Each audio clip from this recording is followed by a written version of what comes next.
The Trials of Mildred the Mediocre Witch and the Folly of Lord Ronald's Tariffs, as told by precious McFluffy-Butt, keeper of the pause and witness to the chaos.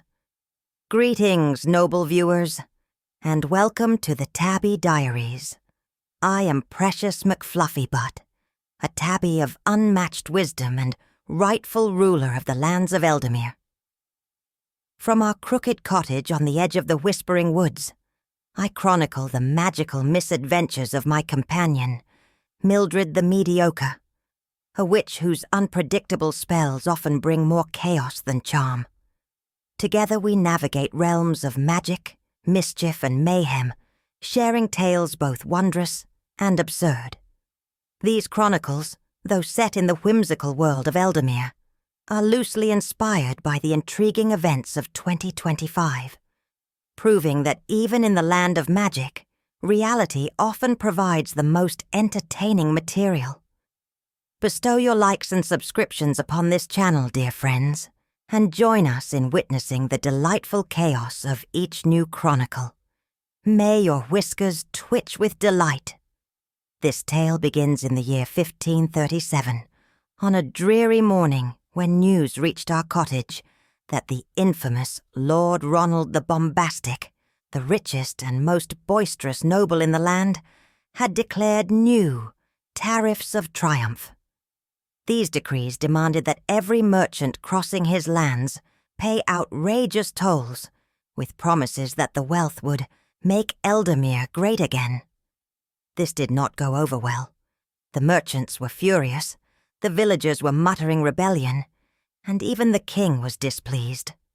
But Lord Ronald, perched in his golden tower atop Mount Ego, ignored the growing unrest.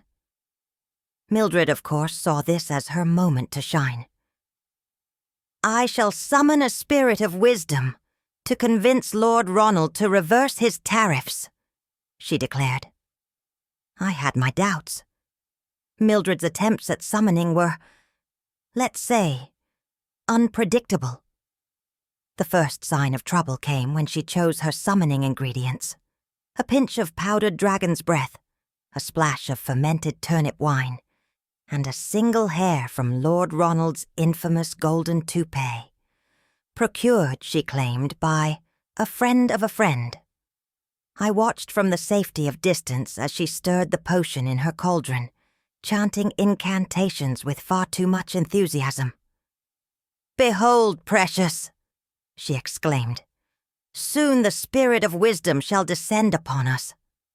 The cauldron bubbled ominously, releasing clouds of gold-tinted smoke. I retreated further, for I am a cat of both wisdom and self-preservation.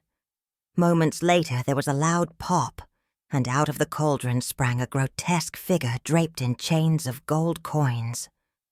"Who dares summon me?" bellowed the creature. "I am Tarquin, the taxing spirit of greed and levies. You wish for wealth? You shall have it, at a price."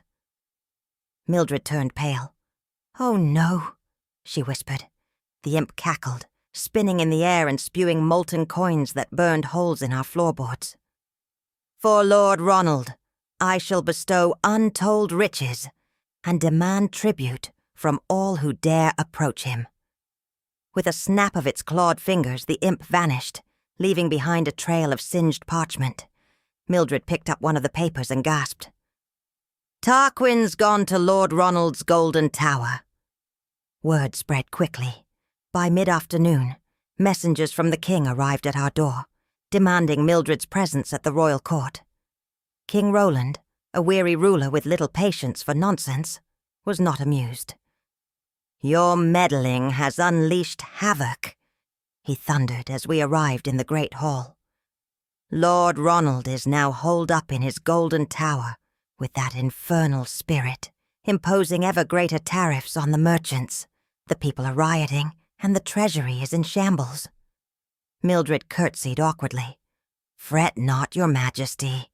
I shall fix this." I swished my tail in irritation. Mildred's confidence was inversely proportional to her competence, and I had no illusions about how this would end. Her first attempt to banish Tarquin involved yet another potion, this one brewed in the royal kitchen under the watchful eye of the court alchemist. The recipe required powdered unicorn horn, a rare and expensive ingredient, and a single hair from a pompous nobleman. Mildred, ever resourceful, plucked a golden strand from Lord Ronald's portrait in the castle gallery. "This will do nicely," she said, ignoring the scandalized gasps of the courtiers. The potion, to my surprise, didn't explode. Mildred carried it to Mount Ego, accompanied by a procession of knights, merchants, and myself, of course. At the foot of the Golden Tower, she shouted up to Lord Ronald, who was peering down from his gilded balcony with Tarquin perched on his shoulder like a grotesque parrot. "Lord Ronald," Mildred called, "I bring you a gift to undo this curse." "Curse? What curse?" Lord Ronald boomed. "Tarquin has made me richer than ever. The tariffs are working perfectly." Tarquin cackled, jingling its gold chains. "More tolls, more coins, more power." Undeterred, Mildred hurled the potion at the tower. For a moment it seemed to work. The air shimmered, and Tarquin screeched as its chains began to dissolve. But then, with a deafening roar, the spirit grew larger, wrapping the entire tower in molten gold. "You fools!" it bellowed. "I am stronger than ever." Lord Ronald, unfazed, adjusted his fur-lined robe. "Tremendous," he said. "Best tower I've ever had." Back at the royal court, King Roland was ready to exile Mildred to the bog of eternal mosquitoes. But I, being both clever and adorable, devised a plan. Leaping onto the king's lap, I meowed insistently until Mildred took notice. "Precious has an idea!" she exclaimed, earning a skeptical look from the king. Using my feline grace, I led the group back to Mount Ego. This time I carried with me the court minstrel's lute, which I had borrowed during our earlier retreat. Mildred, catching on, began to strum a halting tune. Tarquin, drawn to the music, paused its rampage. The jingling of its chains grew softer, almost melodic. Lord Ronald, ever eager to be the center of attention, grabbed a second lute and joined in, belting out a song about his own greatness. To everyone's surprise, this combination of music and narcissism caused the spirit to shrink.